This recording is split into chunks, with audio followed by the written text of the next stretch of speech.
Et bonsoir à tous.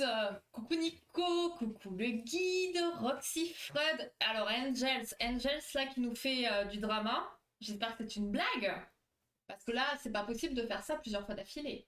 Et coucou Katsu, comment ça va? Est-ce que vous êtes en forme? Est-ce que ce début de semaine commence bien?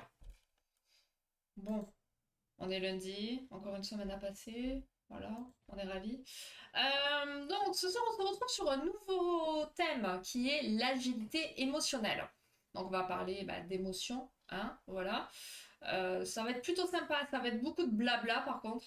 Donc, ça risque d'être un petit peu long à écouter, je pense, parce qu'il y a il y a beaucoup de longueur. Mais bon, hein, voilà, on va faire comme on peut. On va voir, on va voir, on va voir. Et il y a, c'est pas écrit encore le nombre de questions, je sais plus, je crois qu'il y en a 23. Donc voilà. Donc on va pas tarder à commencer, je pense, parce que ça risque de prendre peut-être du temps. Bon, je dis toujours ça et finalement ça passe, mais je suis ni... Quand je dis au bûcher, je suis ni l'un ni l'autre. Bon, c'est pas plus mal, je sais pas.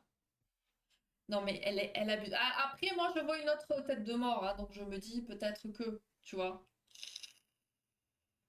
surtout l'agilité.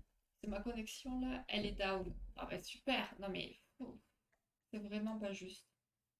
C'est pas très cool tout ça. Bon, on va lancer tranquillement. Donc, vous le savez, vous avez le lien pour rejoindre le quiz qui est épinglé en haut du chat. Il y a un décalage entre le live et votre jeu. Normalement, c'est bon. Bon, ben super. Super, super. Bon, on va y aller. Tranquillement. Tac. Tac, tac, tac, tac, tac. Je check un petit peu tout. Allez, bon, eh bien, let's go. Et on fera évidemment un petit sondage en fin de live. J'ai pas checké. Ce matin, j'ai vu qu'il y avait une certaine préférence. J'ai pas regardé depuis. 22 questions. Alors, c'est quoi l'agilité émotionnelle? À quoi ça sert déjà? Commençons par ça. Donc, ça a contrôler les pensées des autres, à supprimer les émotions négatives, à vivre l'instant présent ou à éviter toute réaction émotionnelle. Grand sujet, ça, hein, l'agilité émotionnelle. Et on parlera aussi bientôt d'intelligence émotionnelle. Mais ça sera l'objet d'un autre live qui fera plusieurs lives d'ailleurs, je crois. Ok, on a un petit peu de tout. Alors, ok, très bien. On a les meilleurs en tête. C'est très bien. Donc effectivement, l'agilité émotionnelle. Bon, vous le savez, vous l'aurez certainement constaté, les émotions sont omniprésentes dans notre vie, hein. Alors il y en a qui vont préférer les réprimer, d'autres qui vont au contraire les vivre beaucoup trop fortement. Bon, comme toujours, le juste milieu, c'est plutôt sympa. Donc en fait, l'agilité émotionnelle, elle va nous permettre de vivre dans l'instant présent, en accord avec nos propres intentions et nos valeurs. Donc l'idée, ça ne sera pas d'ignorer les émotions ou les pensées toxiques, hein, mais vraiment de les accueillir avec bienveillance, du moins autant qu'on peut, et à les affronter avec compassion et à les dépasser. Donc devenir agile émotionnellement, c'est pas si simple, surtout quand on n'a pas l'habitude, hein. Mais c'est un processus qui passerait par 4 étapes, qui est d'abord l'accueil des émotions, la prise de recul, l'affirmation de soi et l'action. Donc, premier temps, l'accueil des émotions. Donc, ça va être accueillir ses pensées, ses émotions, ses comportements, avec curiosité et bienveillance. Donc, certaines de ces pensées et émotions sont valides et appropriées à l'instant présent.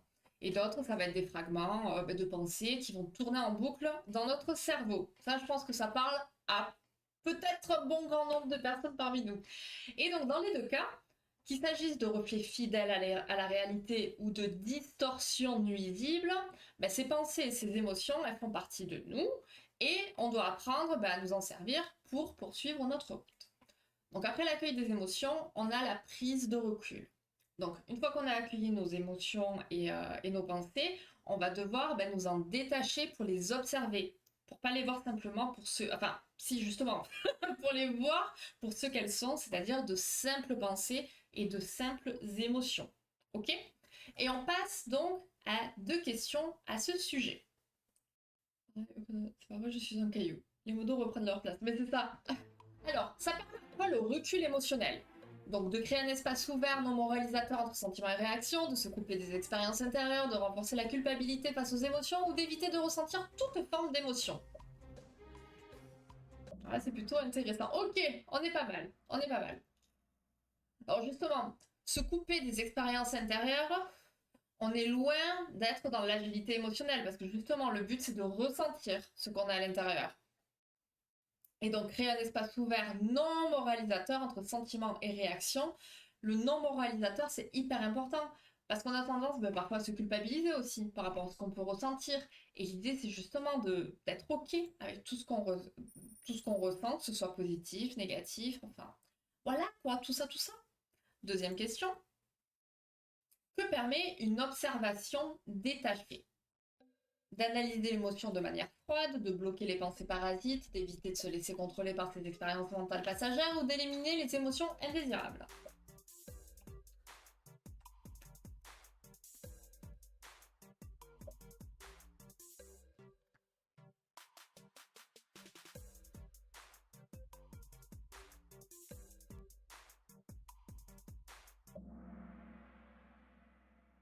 Ok.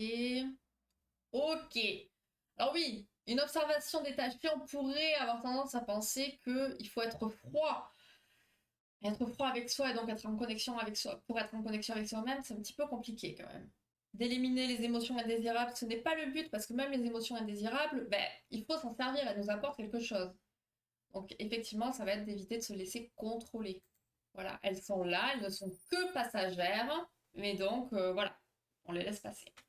Donc, après l'accueil des émotions, on a cette prise de recul. Et donc ce recul, il va nous permettre de créer un espace ouvert, non moralisateur, entre les sentiments et les réactions.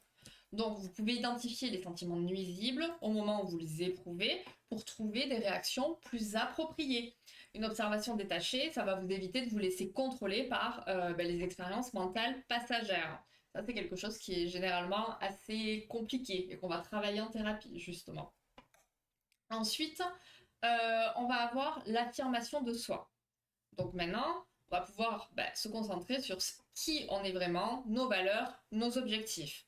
Accueillir, accepter, puis prendre nos distances par rapport aux choses qui nous effraient ou qui nous font du mal.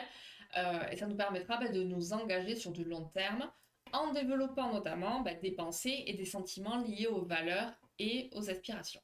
Et ça va nous aider aussi à trouver d'autres moyens pour y parvenir.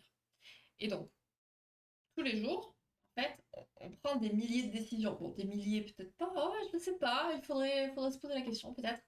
Et il faut bien se dire que nos valeurs essentielles, elles vont être ces boussoles en fait qui nous maintiennent dans la bonne direction. C'est nos valeurs qui nous guident et qui nous permettent de prendre toutes ces décisions, généralement. Enfin, on a le fait de poursuivre sa route. Il y a des petits ajustements délibérés, imprégnés de nos valeurs, qui vont pouvoir radicalement changer notre vie. Et c'est particulièrement vrai pour les habitudes qui, par des répétitions quotidiennes, vont être de grands leviers de changement. Et donc, on va aussi devoir trouver un équilibre parfait entre la difficulté et nos compétences pour n'être ni bloqué, ni débordé, mais stimulé et enthousiasmé par les nouveaux défis de la vie. Alors, on va parler d'un piège, qui est le piège de l'hameçon. Donc Suzanne David, qui a beaucoup écrit donc, sur l'agilité émotionnelle, elle va prendre l'exemple très simple de cette chansonnette qui est relativement bien connue. Si je vous dis une souris, vous allez me dire instinctivement une souris verte, d'accord? Normalement, on connaît tous cette chanson. Le mot, il va vous venir directement à l'esprit, logiquement. Et donc, il est presque inévitable de mordre à l'hameçon, car on va réagir très souvent par réflexe. Et l'hameçon, du coup, c'est cette situation du quotidien, donc ça va être une discussion, une interaction redoutée, toutes ces choses, où on y ajoute notre réaction automatique. Ça peut être une remarque sarcastique, où on va se renfermer, où on s'en va, où on boude, toutes ces choses-là. Voilà. Et donc ces réactions automatiques, il faut bien se dire qu'elles sont totalement inutiles. Et on est pris au piège. Comme avec la souris verte, le résultat, il sera tout autant prévisible. L'hameçon, il s'agite sous notre nez, et on y mord sans la moindre hésitation. Donc le piège, il va fonctionner dès qu'on considère nos pensées comme des faits avérés. D'accord? Il faut vraiment intégrer cette chose que les pensées ne sont vraiment que des pensées. Ça, c'est hyper important, c'est la base de tout, en fait. Donc par exemple, on va se dire, je suis pas bon dans ce domaine, j'échoue tout le temps. J'y arrive pas, je suis vraiment pas bon. Ben, vont s'en suivre ensuite, du coup, de l'évitement, des débats intérieurs, qui vont donc nous conduire à l'erreur, mais aussi à l'épuisement. Parce qu'à force de se répéter qu'on est mauvais, en fait, on va y croire et on va être mauvais, puisqu'on fait que se le dire. Et donc, on va rajouter à ça une bonne dose d'émotions et des scénarios, et même ceux, surtout ceux qui sont fictifs, finalement, ceux qu'on s'imagine, ça va décupler de force. On va passer à une prochaine question, on va passer aux différents pièges. Ah, eh bien, écoute, Nico, je sais pas quoi te dire, si c'est bien, pas bien, ou si tu vas apprendre des choses, ou pas, je ne sais pas. En prochaine question. Quel est le piège numéro un dans notre rapport aux pensées? L'exagération émotionnelle, la surconcentration, l'oubli des objectifs personnels ou les justifications infondées?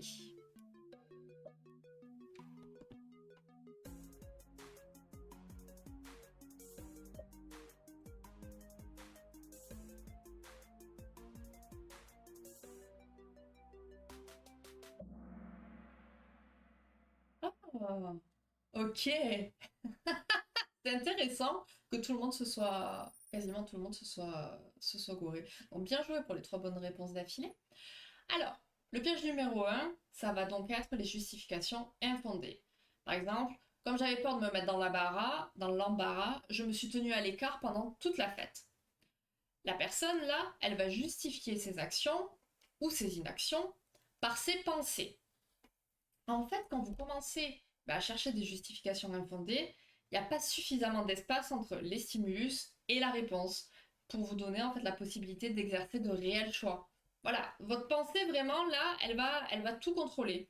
Donc les pensées qui sont prises isolément ne provoquent pas de comportement. C'est les histoires anciennes, enfin les histoires anciennes ne causent pas de comportement, c'est nous-mêmes en fait. Parce on va écouter tout ce qu'on se dit, on va y croire, et en fait, voilà, c'est nous qui causons nos propres comportements. Les pensées, les histoires, ça ne les cause pas, c'est nous-mêmes. Ok? On passe au deuxième piège. Et 2 questions.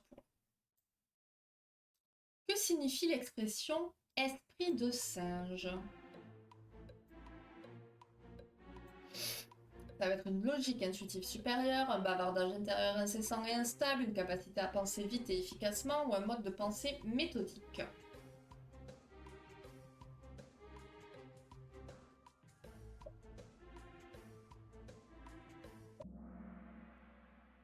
Ok, on est pas mal. Très bien. Bien joué, bien joué. Quand on est en mode esprit de singe, que fait-on souvent? On agit de manière stratégique, on relativise trop, on ignore nos ressentis ou on noircit le tableau.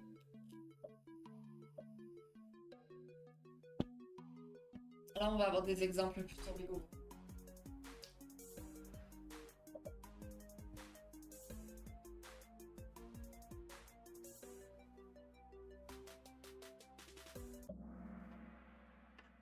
Ok, ok, ok, ok, ok. Très bien, petit tour remonté. Donc, notre piège numéro 2, ça va être l'esprit de singe. Et c'est une expression qui provient du domaine de la méditation. Elle va décrire en fait ce bavardage intérieur, incessant, qui passe constamment en fait du coq à l'âne. Tel le singe en fait qui va se balancer de branche en branche. Voilà, Katsu se sent concerné. On va prendre un exemple. Vous venez de vous disputer avec votre conjoint. Et sur le trajet pour aller au travail, votre tête, elle est en surchauffe. Vous allez anticiper, vous allez créer un dialogue intérieur où vous prévoyez vos futurs échanges à venir. Vous allez anticiper ce qu'il va dire et vous allez vous préparer à l'avance vos réponses. Hein. Arrivé au travail, vous êtes épuisé par votre dispute qui n'est jamais arrivée, qui n'était que imaginaire jusqu'à présent. Et en fait, quand on est en mode esprit de singe, on a tendance à noircir le tableau, à exagérer les broutilles. on va y perdre énormément d'énergie et de temps. Parce qu'encore une fois, hein, on est vraiment dans l'imaginaire là. Mais en plus de ça, ben, en imaginant des drames, ben, on n'est pas du tout dans l'instant présent. Et on laisse pas à notre esprit ben, cet espace neutre dont il aurait besoin pour imaginer plutôt ben, des solutions utiles. Donc ce type d'esprit, en fait, c'est obnubilé par le passé. Je pourrais jamais lui pardonner ce qu'il m'a dit, par exemple, voilà. Et il va se projeter sans cesse dans le futur. Par exemple, j'ai hâte de lui dire tout ce que j'ai sur le cœur, il va voir, enfin voilà. C'est pas vraiment la meilleure des solutions. Ah mince, Nico. Il faut que tu te dises, voilà, va à ta première intuition, comme d'hab. Ah, c'est pour ça, singe. Oui, tu pensais à quoi? Tu pensais à quoi d'autre, Katsu? On a un troisième piège, qui sont les idées dépassées. Alors, les événements qu'on a vécus durant notre enfance, l'adolescence ou un instant T ne concernaient vraiment que cette période, cet instant-là, ce moment-là. Seulement, ben, quand ces événements ils sont trop forts, ben, il arrive qu'on se construise avec des idées bien arrêtées qui dicteront ben, le reste de notre vie. Et de cette façon, ben, on va se comporter comme si on vivait jour après jour ben, le traumatisme qu'on a vécu par le passé. Alors qu'il n'est arrivé qu'une seule fois à ce moment-là. Et donc dans ces moments-là, ben, il va être bon de faire preuve d'agilité émotionnelle pour s'adapter ben, aux circonstances actuelles qui sont radicalement différentes et bien souvent ben, beaucoup plus positives. Et les anciens schémas de pensée qu'on se traîne, ben, ils sont généralement bien dépassés et ils ne nous sont en fait de plus d'aucun secours aujourd'hui. Et ça, c'est d'ailleurs aussi bah, voilà, la thérapie des schémas. On va travailler sur tous ces schémas qui sont restés ancrés en nous et dont il faut réussir à se détacher parce que c'était le passé et ça ne concerne plus l'instant présent. Ah d'accord, ok, ben voilà, on a expliqué pourquoi, hein, le singe. On a un dernier piège qui est la moralité mal avisée. Vous êtes encore en train de vous disputer, d'accord? Vous vous disputez beaucoup avec votre partenaire. Et vous sentez enfin ben, que le pire est passé. Ça s'est calmé. Les esprits, voilà, ils ont arrêté de se chauffer, tout se calme. Mais il y a ce quelque chose qui va vous pousser à donner un dernier argument, prouvant ben, que c'est vous qui aviez raison et que votre partenaire avait tort, évidemment. Et donc, ben, c'est reparti pour un tour. Et ce besoin de devoir valider votre cause, ben, ça peut vous voler de nombreux moments de votre vie si vous persistez. Il faut savoir à un moment donné, en fait, s'arrêter, dire stop quand les choses se sont calmées. Parfois, il n'y a pas besoin d'aller plus loin. Non, à ce niveau, il faut le quitter. Oui, voilà, bon, ben, ça c'est un autre sujet, c'est un autre live. Voilà, les disputes de couple, tout ça, on en a déjà parlé d'ailleurs. Mais effectivement, ils se disputent beaucoup cela. Donc, l'agilité émotionnelle, ça va consister vraiment à prendre conscience, à accepter toutes nos émotions et à en tirer des leçons, même des plus toxiques. Et ça signifie aussi ben, qu'il faut dépasser les réactions cognitives et émotionnelles qui sont conditionnées ou préprogrammées, donc les pièges dans lesquels on s'enferme nous-mêmes, pour ben, pouvoir vivre dans l'instant présent avec une vision claire des circonstances actuelles, pour y répondre de façon adaptée davantage en conformité avec nos valeurs profondes. Alors, on va passer au sujet de la mauvaise humeur. Alors, on a tendance à voir d'un mauvais œil certaines émotions, notamment les émotions qu'on va dire plutôt négatives, qui vont être la colère, la tristesse, la peur, la culpabilité. Alors, être de mauvaise humeur, c'est chiant, c'est sûr, je vous l'accorde. Et c'est clairement pas sain du tout de ruminer constamment des idées noires. Mais ces émotions, elles peuvent nous apporter ben, tout un tas de choses. Et donc, on va passer aux prochaines questions. Non, non, ce sera plus et moins énergique. Voilà, mais les femmes ont toujours raison. Alors, que peuvent être nos sentiments bruts? Des instincts incontrôlables, des parasites à éliminer, des signes de faiblesse, des messagers qui nous apprennent des choses sur nous-mêmes.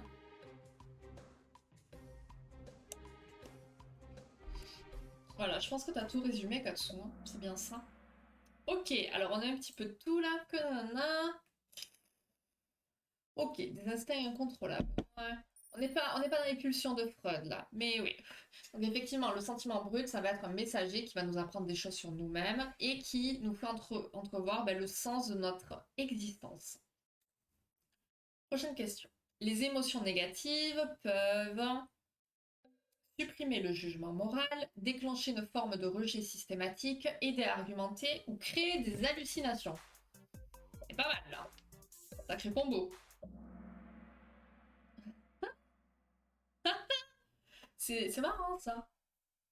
Ah ouais, on en a pas un qui nous a trouvé le bon truc. Ok. Donc, excusez-moi, mais on constate quand même que voilà, les émotions négatives, on a tendance à penser qu'elles nous apportent pas grand-chose. Or, non, elles nous aident à argumenter. On va plus facilement utiliser des informations concrètes, être moins enclin à commettre des erreurs de jugement et à déformer la réalité. Et ça va nous permettre en fait de dégager une certaine position d'autorité qui pourra nous rendre plus convaincants. Voilà, voilà, c'est bien. Les émotions négatives améliore la mémoire, diminuer la concentration, diminue, ouais, empêche toute réflexion ou favorise l'oubli sélectif. Et en plus, c'est compliqué, hein. Tac, tac, tac. Ok. Alors, on est comment, là? Ok. C'est bien, c'est bien, c'est bien. Ok, bravo. Donc, les émotions négatives améliorent la mémoire. Des études ont démontré que des clients retenaient davantage d'informations sur l'intérieur d'un magasin lors d'une journée maussade. Et quand ils se sentaient d'une humeur moyenne, oula, on va recommencer. Donc, journée maussade, humeur moyenne, plutôt que par une journée ensoleillée où ils respiraient la joie de vivre. Donc, quand le temps est pourri et qu'on n'est pas dans un bon mood, on va mieux retenir les infos sur l'intérieur du magasin. Il y a d'autres études qui ont démontré que lorsque on est de mauvaise humeur, on a moins de risques de contaminer nos souvenirs en y ajoutant des informations erronées. Ce qui voudrait dire donc que quand on est trop heureux, on pourrait embellir encore plus les faits, les souvenirs.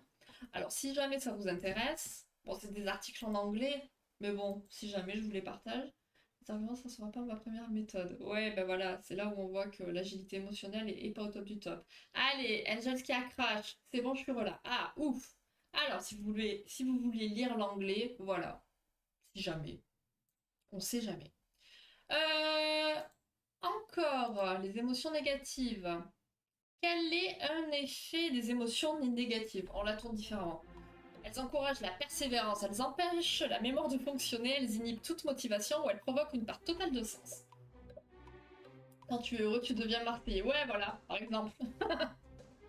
Et alors, comment?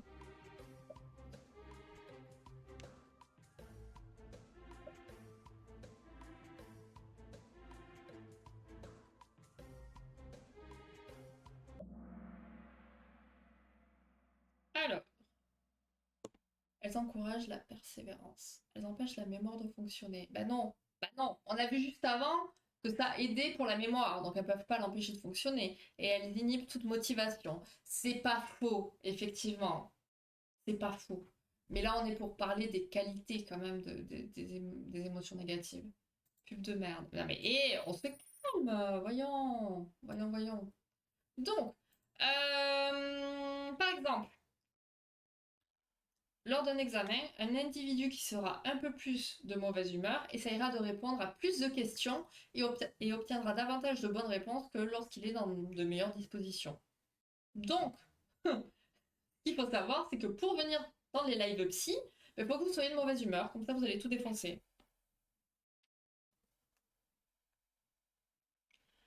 Ah, on en a un qui a des problèmes de co aussi. Décidément, c'est la journée des problèmes de connexion. Si jamais ça vous intéressait à nouveau, je vous repartage. En général, il y a du bon des fois. Mais le négatif a du bon, tout à fait. On a tendance à le voir justement comme négatif, mais au contraire, l'idée de cette agilité émotionnelle, c'est de pouvoir se servir de toutes ces émotions qui nous apportent quelque chose. Si c'est là, c'est pour une raison, quoi. Il y a... Voilà, faut s'en servir. Alors, savoir prendre du recul. C'est drôle parce que je pense à certaines personnes du chat quand je fais ce live. Je ne citerai personne évidemment hein, pour garder l'anonymat, mais bon, c'est plutôt rigolo. Donc, c'est pas toujours évident de savoir prendre du recul face à une situation. Et bien souvent, on va foncer tête baissée en restant sur nos réactions automatiques. Et de cette façon-là, forcément, ça part au clash. Alors, deux petites questions. Prendre du recul nous permet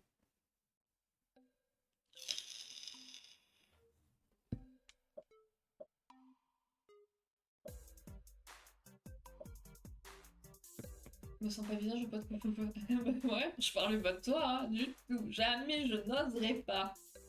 Voyons. Tac. Alors, prendre du recul nous permet de voir des choses sous un autre angle. Tout à fait. C'est bien. Me sens pas visée. Allez, deuxième question. Quelle est une bonne méthode pour prendre du recul?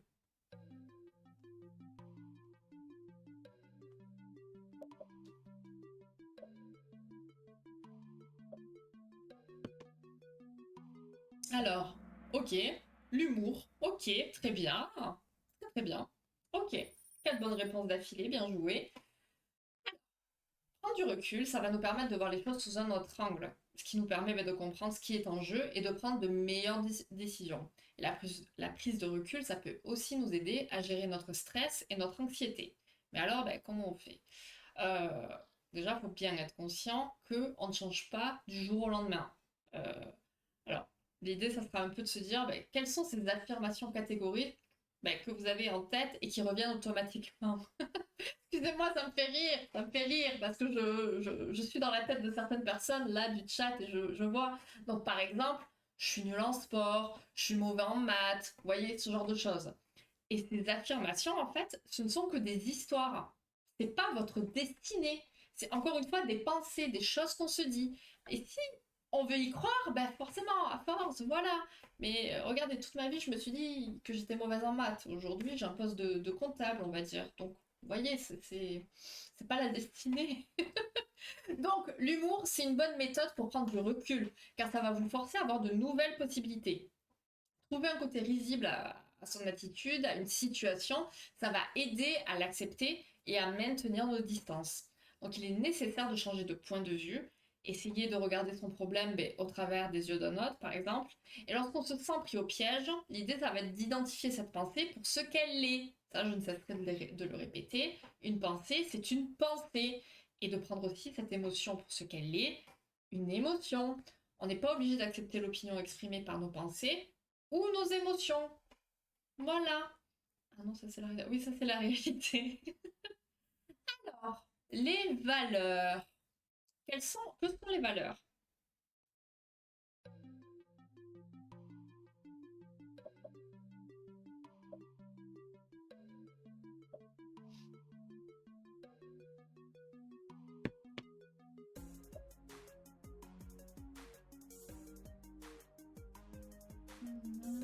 Ok.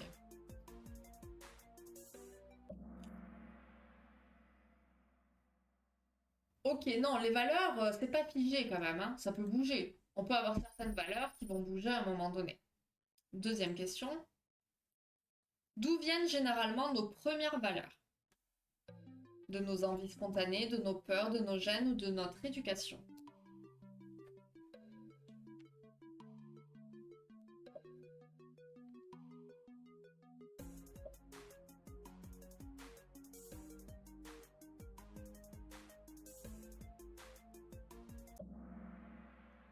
Alors, ok, ok. Une bonne réponse d'affilée, bien joué. Donc effectivement, les valeurs, ça va être des croyances, des principes fondamentaux qui vont guider nos actions, nos comportements. On va les acquérir généralement à partir de notre rééducation, notre culture, notre religion et nos expériences de vie.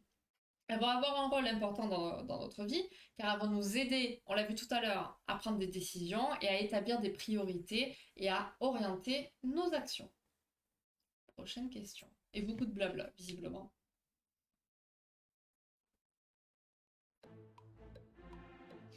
Alors, les valeurs, elles évoluent, elles sont fixes, elles sont identiques, elles ne changent que sous contrainte.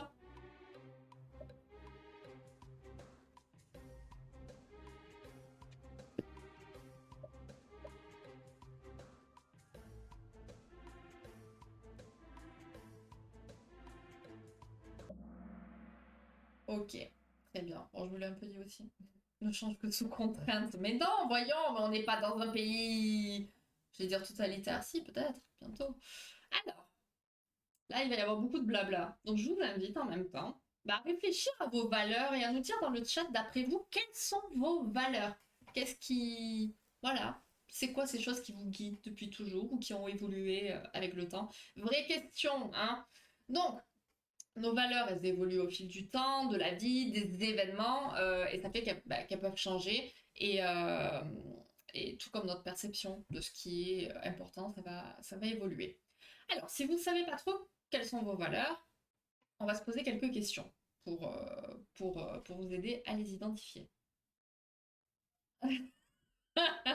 C'est clair. Alors, selon vous, alors, qu'est-ce qui est important au plus profond de vous? Quelle relation est-ce que vous aimeriez construire? À quoi vous aimeriez que votre vie ressemble? En général, comment est-ce que vous vous sentez? Dans quel type de situation est-ce que vous vous sentez le plus vivant? Si un miracle se produisait et que toute l'anxiété et tout le stress disparaissaient de votre vie, à quoi ressemblerait votre existence? Quels nouveaux aspects est-ce que vous privilégierez? Et donc, les réponses à ces questions, ça peut vous aider à définir les principes fondamentaux de votre existence. Et la question à se poser, c'est pas de savoir si une chose est bonne ou mauvaise, mais plutôt quel est le lien avec la façon dont vous voulez mener votre vie. Parce que ça, c'est vrai, la notion de bien, de mal, bon, on va dire que c'est assez universel, mais ça peut être assez propre à chacun aussi. Et donc, l'idée, c'est pas de se dire est-ce que c'est bien ce que je fais, est-ce que c'est mal, mais est-ce que c'est en accord avec mes valeurs, avec la façon dont moi je veux mener ma vie. Et quand vous savez ce qui a de l'importance pour vous, ben, vous pouvez vous détacher des choses qui n'en ont pas, hein.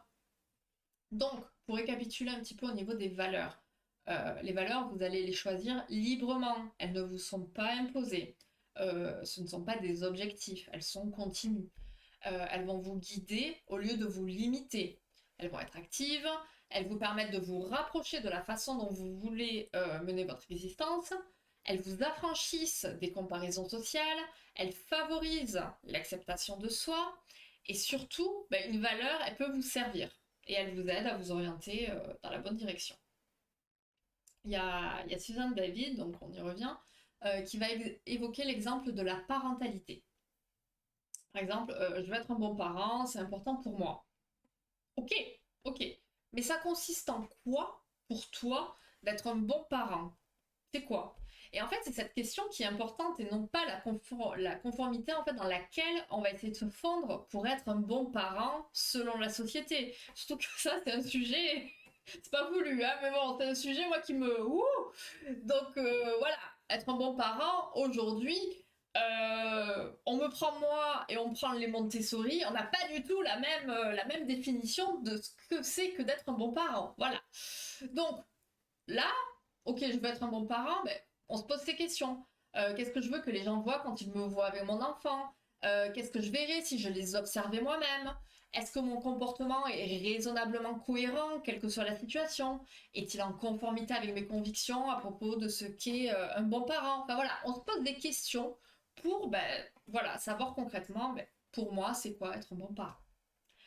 Honnête un peu trop des fois. Oh, l'honnêteté, c'est bien, Nico, tu sais.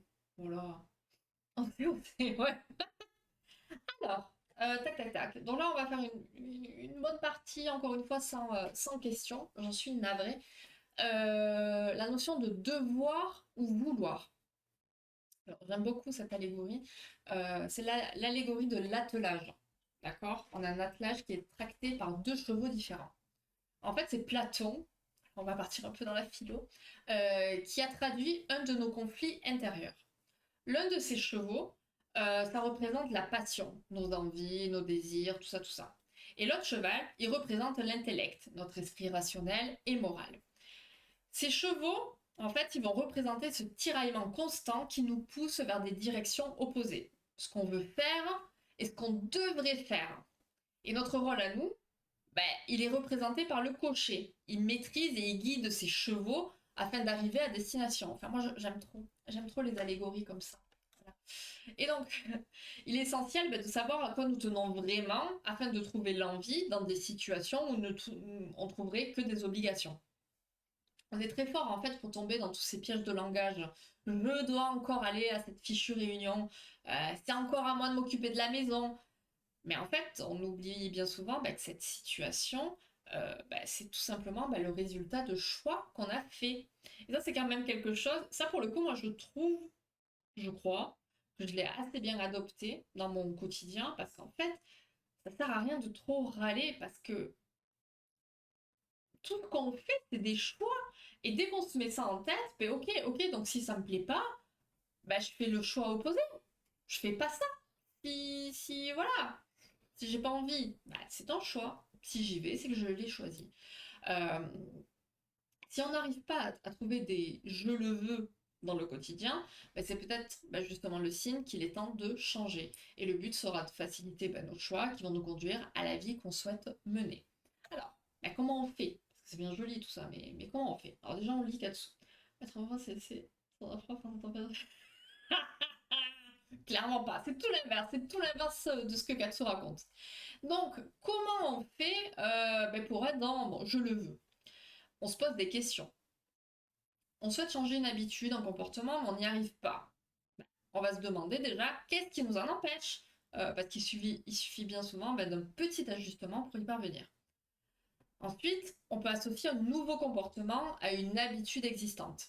Il y a des études qui ont révélé que lorsque des participants choisissent d'adjoindre une nouvelle action à une habitude existante, donc par exemple ajouter des fruits dans son muesli, trop healthy ça, mais ils vont parvenir beaucoup plus facilement à transformer cette nouvelle action en comportement habituel.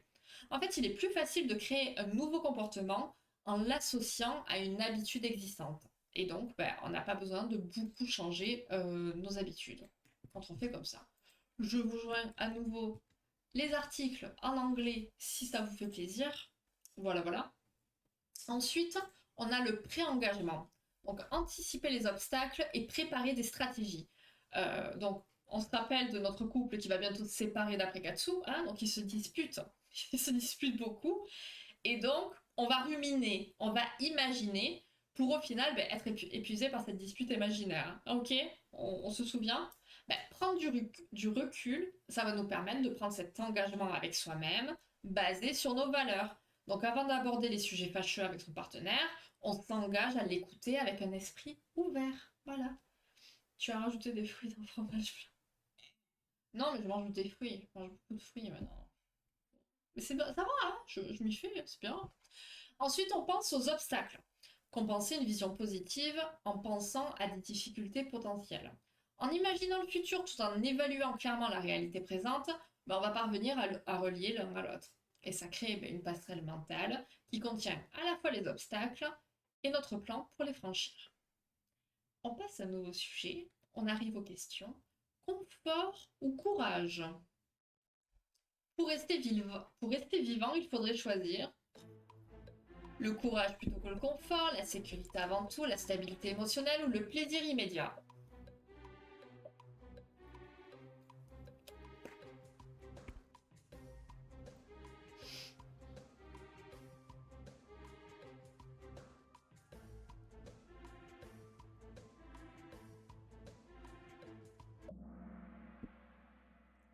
Ok, ok, ok, on a eu un petit peu de tout, c'est bien. Bien joué pour les 5 bonnes réponses affilées. On blablate après. Le courage permet. La réponse, ne pas mordre de la javel. Ne pas faire des défis débiles sur TikTok aussi. Donc le courage, ça permet quoi? Donc de rester vivant, d'accord, mais d'évoluer, de relever des défis, de contrôler les autres, d'éviter tout conflit ou de refouler ses émotions. Ok, c'est bien, vous avez capté. Nickel. Donc, on l'a bien compris avec la réponse à la première question, notre zone de confort, elle nous est très chère. On s'y sent bien, on s'y sent en sécurité, mais le problème, c'est qu'on va y stagner pas mal aussi. Et donc, pour rester vivant, il faudrait choisir le courage plutôt que le confort. Ça va nous permettre d'évoluer, de relever des défis, et on reste du coup pas coincé en pensant avoir trouvé la vie rêvée, alors qu'en fait, on est simplement en train de stagner. L'idée, ça ne sera pas non plus de se retrouver débordé avec des objectifs de vie irréalistes, hein. Mais pour cela, il est important de se montrer sélectif dans ses engagements, relever des défis qui vont nous correspondre et qui sont en lien avec nos valeurs profondes. Vous avez vu, tout est lié, hein. Ça a du sens quand même, tout ce qu'on raconte ce soir. Prochaine question. Pour s'épanouir, il faut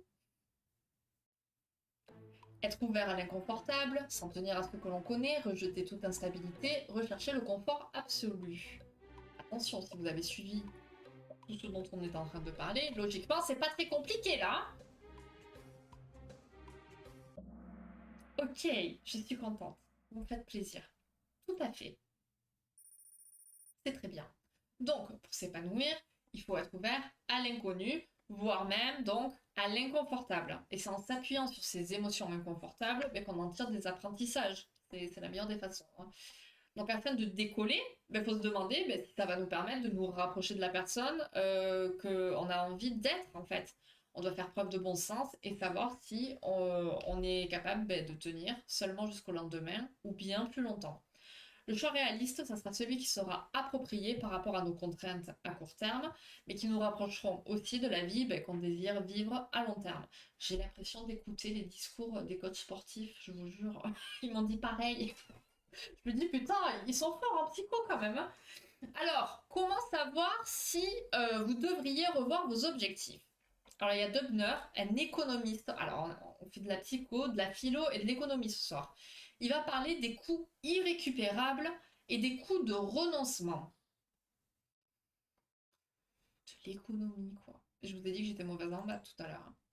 Alors, que sont les coûts irrécupérables? Ouais, gagner au loto, c'est très bien aussi, hein. J'en rêve. Ils ont sorti un nouveau jeu sur la FDJ d'ailleurs.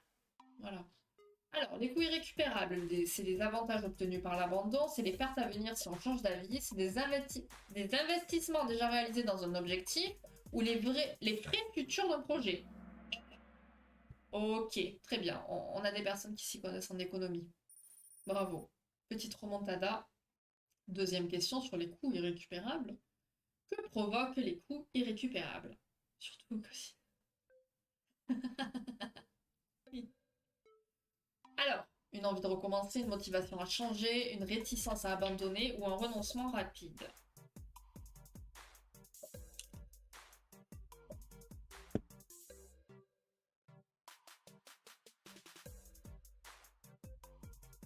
Bon, on a un guide qui est tout à point ce soir, hein. Il peut pas jouer. Notre connexion visiblement ne nous permet pas d'être ensemble sur le même truc. Alors, ok, ok, ok, pas mal. Ou pas, ça dépend. Alors, donc, les coûts irrécupérables, ça désigne donc nos investissements. Tout ce qui va être temps, énergie, argent, tout ce qu'on investit. Et qu'on a déjà placé dans nos objectifs et qui explique ben, qu'on a des réticences à abandonner. Voilà. J'ai mis du temps sur ce projet, j'ai pas envie de l'abandonner, j'ai mis de l'argent dans ce truc-là, j'ai pas envie de le laisser de côté, j'ai mis de l'énergie là-dedans, ben, j'ai pas envie d'abandonner. Voilà, bon, il y en a qui s'en battent les reins complets, hein, mais voilà. Ça, c'est les coûts irrécupérables. C'est quelque chose, ben, comme son nom l'indique, irrécupérable. Le temps, l'énergie, on peut pas la récupérer. Voilà, le temps, on va partir en philo, là, ça va être déprimant, mais le temps, il passe, il passe. Et voilà, on peut pas le récupérer. Bon, bref, vous avez compris. Quels sont les coûts de renoncement? Donc, on a les coûts irrécupérables et les coûts de renoncement. Donc c'est quoi? C'est le sacrifice nécessaire au départ, c'est ce à quoi on renonce en persistant dans un choix, c'est le prix à payer pour abandonner, ou c'est les pertes émotionnelles liées à l'échec. Et après on finit avec ça. Ok, d'accord. Tac, tac, tac. Ok, ok. Pas mal, pas mal. Donc les coûts de renoncement, ça va correspondre à ce à quoi on renonce en persistant dans le choix que l'on a fait. Chaque minute supplémentaire consacrée à tel objectif ben, ne pourront plus être investies dans un autre objectif qui pourrait être plus satisfaisant. C'est un peu ce que je vous disais juste avant. Le temps passe. Le temps. Putain. Ok. Si vous prenez du recul et que vous cessez de vous tracasser au sujet des coûts irrécupérables, on pourra mieux évaluer si ça vaut la peine de s'investir encore plus dans cet objectif-là. Donc accueillir ses émotions, prendre du recul et continuer à avancer pour découvrir euh, et poursuivre dans la voie de nos valeurs et objectifs importants pour nous. C'est l'idée. Alors, est-ce que vous avez du mal à savoir si vous devriez oh là là, ça y est, déconnexion. Persévérer ou abandonner. Est-ce que vous avez du mal à savoir si vous devez persévérer ou abandonner? On a des questions à se poser dans ces cas-là, si jamais. Si vous êtes un peu perdu, si vous ne savez pas trop. Est-ce que je dois persévérer ou est-ce que je dois abandonner? Je pose la question, personne n'est visé, toujours. Alors, les questions à se poser. Il est vachement bien ce live, voilà, je suis sûre que je suis en train de vous perdre et de vous endormir, mais moi je suis en train de kiffer. Alors, globalement, est-ce que je fais m'apporte de la joie ou de la satisfaction? oui ou non. Si oui, je persévère, sinon, je renonce. Est-ce que ça reflète ce qui est important à mes yeux et mes valeurs? Oui, je persévère, non, je renonce. Est-ce que cela met à profit mes points forts? Oui, je perds. Bon, vous avez compris. Si je suis vraiment honnête envers moi-même, est-ce que je crois sincèrement que cette situation peut réussir? À quelles opportunités vais-je renoncer en persévérant? Suis-je tenace ou stupide? Trois petits points. Voilà. Je vais vous les envoyer les questions dans le doute. Hein? C'est un live sur mon truc. Mais c'est parce que t'es là. Tiens, regarde les questions. Pour pas oublier. Ça, c'est des questions à vous poser quand vous êtes dans une situation à la con. Et vous savez pas si vous devez continuer ou arrêter. Et nous allons terminer avec la dernière question et une dernière notion plutôt intéressante aussi. Tac. Allez, c'est parti. Qu'est-ce que l'erreur fondamentale d'attribution? Katsu. Alors, sous-estimer nos propres responsabilités, penser que tout dépend de la société, croire que tout est dû à la chance ou surestimer les causes internes du comportement d'autrui.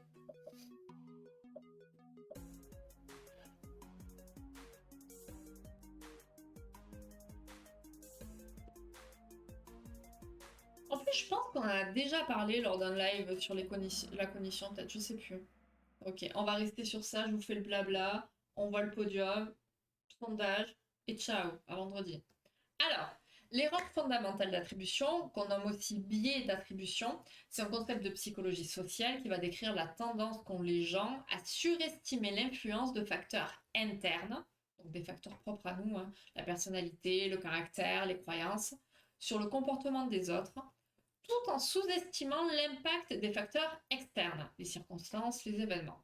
On va prendre un exemple pour que ce soit un peu plus clair. Quelqu'un va être en retard à une réunion. On va penser que cette personne, elle est naturellement en retard, qu'elle manque de professionnalisme, tout ça, tout ça. De suite, on est mauvais, surtout le monde du travail, attention.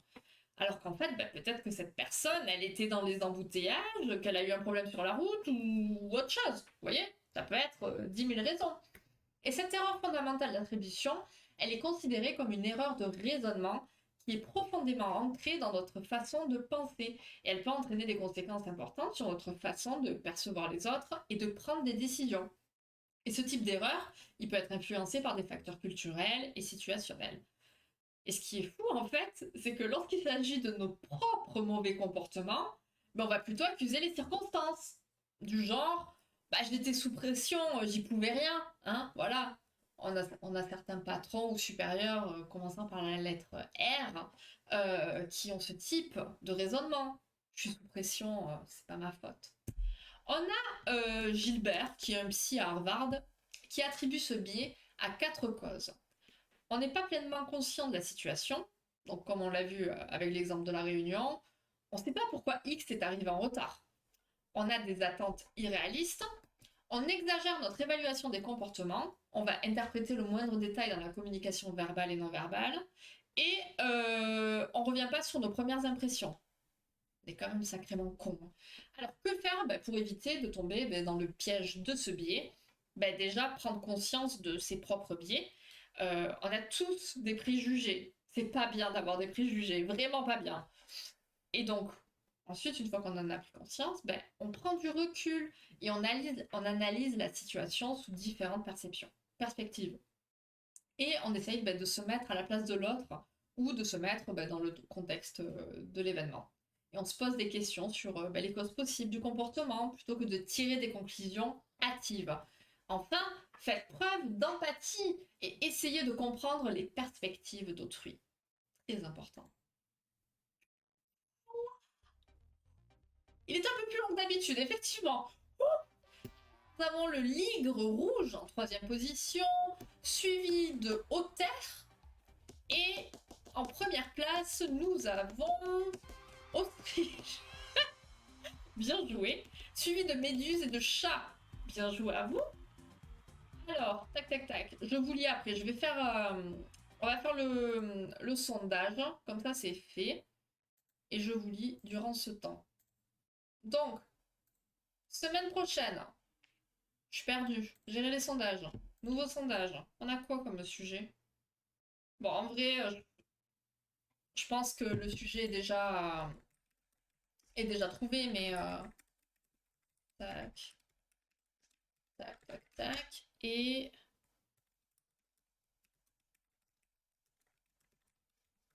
voilà. Allez. Le live de la semaine prochaine. Alors, ah ça c'est de la sociologie, c'est vrai qu'on pense que les Américains sont cons, par exemple. Oui, même si c'est pas totalement faux. C'est pas totalement faux, mais ce n'est pas que la réalité non plus. Bah tu vois, Nico, t'as dit que t'étais pas sûr, machin et tout. Attends, t'étais troisième? Troisième place, c'est énorme. Balance le fameux Gilbert, c'est pas le même. C'est pas le même. Non, pas, c'est pas Gilbert Montagnier non plus. Je sais pas de quoi tu parles, Katsu. Je ne sais pas. Je ne sais pas du tout. Vous savez que je suis en train de flipper parce que je me dis j'ai peur qu'on ait plus de sujet bientôt. Bon après, je vois ma liste, je me dis non, avec les vacances de Noël et tout, ça va. On est large, je pense. Mais je me dis ça va aller vite. Et je me dis on va plus rien avoir de sujet d'avance. Je sais pas. Je sais pas trop. Bon, faut pas que je panique. Faut pas que je me laisse envahir par mes pensées intrusives et que je reste ancrée à la réalité et dans l'instant présent. Tu sais pas vraiment. Mais tu crois vraiment que je sais pas? Ok, donc Katsu me croit vraiment que je suis teuteux. C'est génial. C'est génial. Je sais. C'est génial. Voilà. Oh, donc, du coup, voilà, ouais, semaine pro, on va très certainement parler d'imbécilité et de solidarité. C'était difficile de trouver un titre pour ce live. Alors, on va parler de quoi? Parce que ça fait très longtemps que je l'ai préparé. Juin. Hmm, ça va être cool. Ça va être rapide, je pense. Mais on va parler des différents types d'imbéciles. Ah, ça va être intéressant. Ça va changer un petit peu. On a combien de questions? Imbécilité, solidarité, voyons voir. 18 questions. Voilà. Ça va être un live un petit peu tranquille. Ben, je suis sérieuse, j'arrive à faire. Oh! On a je sais pas les mots. Une égalité. Mais ça serait imbécilité et solidarité. Donc voilà. Ben non, c'est pas infini, c'est pas infini. Puis du coup, faut que moi, je fasse des sujets derrière. Enfin, moi, j'ai toute une logique. C'est-à-dire, je lis, j'étudie, donc je fais des posts. Et des posts, je fais les live psy. Mais du coup, voilà, et j'ai une vie aussi à côté, donc ça prend du temps. Ça prend du temps. Donc voilà. Mais là, en vrai, pendant 2 ans, du coup, minimum, on a bien enchaîné quand même. Donc voilà. Voilà, voilà. Hum. Du coup, ben, les amis, on va s'arrêter là. Sacré live, on a fait 1 heure. Ouh, ça faisait longtemps qu'on n'avait pas fait aussi longtemps. Enfin, 1 heure, pas tout à fait, mais voilà. Du coup, on se retrouvera que vendredi, parce que voilà, la semaine, semaine blindée encore. Donc vendredi soir, avec le guide suprême, si on n'a pas de problème de co ou autre, mais bon, ça s'est bien passé vendredi, donc ça devrait aller. Donc on va continuer le jeu. J'ai mis finir, mais je pense pas, enfin j'en sais rien, en vrai, je sais pas du tout. Et puis après, voilà, donc vendredi soir, et dimanche, la deuxième rentrée du cringe, on est ravis. Light a eu des réacts sur l'émission TC, ouais, avec des gens ratés. Oui, tout à fait, tout à fait, tout à fait. Mais je pense que de toute manière, à un moment donné, il va y avoir des trucs comme ça. Genre, j'ai un sujet, par exemple, alors, c'est la masturbation, tu vois. Et c'est un sujet qui peut être très intéressant à aborder. Mais il n'y a pas de quiz, il n'y a pas assez de contenu pour des questions, donc je me dis des vidéos, tu vois. Mais voilà, on va attendre un peu. Bah ouais, parce que là, on est au live 97, mine de rien. C'est pas mal, hein. Problème de verre d'eau qui tombe. Oui, voilà, voilà. On va lui mettre, j'allais dire des gants, mais non, c'est encore pire. Non, non, mais on va l'attacher, enfin, on verra ce qu'on en fait, mais bref. Bon, les amis, je vous laisse. Merci pour votre participation et votre présence. Je vous souhaite de passer une bonne semaine.